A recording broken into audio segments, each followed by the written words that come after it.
3 വ്യാഴവട്ടക്കാലം പിന്നിട്ട ഗൾഫ് കൂട്ടായ്മയ്ക്ക് ശക്തമായ ആഘാതമേൽപ്പിച്ച് ഖത്തറുമായുള്ള എല്ലാ ബന്ധവും വിച്ഛേദിക്കാനുള്ള സൗദി അറേബ്യ, UAE, ബഹ്റിൻ രാജ്യങ്ങളുടെ തീരുമാനം വൻ പ്രത്യാഘാതങ്ങൾക്ക് ഇടയാക്കും. ഖത്തറിൽ നിന്നുള്ള നയതന്ത്ര പ്രതിനിധികൾ 3 ഇടങ്ങളിൽ നിന്നും രാജ്യത്തേക്ക് മടങ്ങുകയാണ്. ഈജിപ്ത്, ലിബിയ, യമൻ എന്നിവരും ഖത്തറിനെതിരെ രംഗത്തു വന്നു. കുവൈത്ത് അമീറിന്റെ നേതൃത്വത്തിൽ നടന്ന സമവായ ചർച്ചയും പരാജയപ്പെട്ടതോടെയാണ് ഇന്ന് കാലത്ത് ഖത്തറുമായുള്ള എല്ലാ ബന്ധവും വിച്ഛേദിക്കാൻ അറബ് രാജ്യങ്ങൾ തീരുമാനിച്ചത്. ഖത്തറിൽ നിന്ന് ഭൂരിഭാഗം നയതന്ത്ര പ്രതിനിധികളും മടങ്ങി. കര, വ്യോമ, സമുദ്രാതിർത്തികൾ അടഞ്ഞതോടെ ഉപരോധ സമാനമായ സാഹചര്യത്തിലാണ് ഖത്തർ. യമനിലെ സൗദി സഖ്യസേനയിൽ നിന്ന് ഖത്തർ സൈനികരെ ഒഴിവാക്കി. സൗദി, UAE, ബഹ്റൈൻ, ഈജിപ്ത് എന്നിവിടങ്ങളിൽ താമസിക്കുന്ന ഖത്തർ പൗരന്മാർ 14 ദിവസത്തിനകം രാജ്യം വിടണമെന്നും ഉത്തരവുണ്ട്. എന്നാൽ ഖത്തറിൽ നിന്നുള്ള ഹജ്ജ്, ഉംറ തീർത്ഥാടകർക്ക് വിലക്ക് ബാധകമാകില്ല.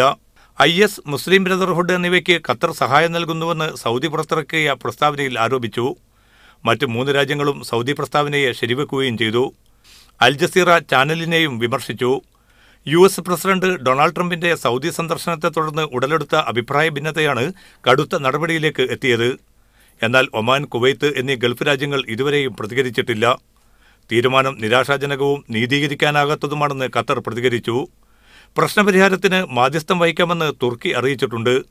ഗൾഫ് ചരിത്രത്തിൽ സമീപകാലത്തെ ഏറ്റവും വലിയ രാഷ്ട്രീയ പ്രതിസന്ധിയാണിത്.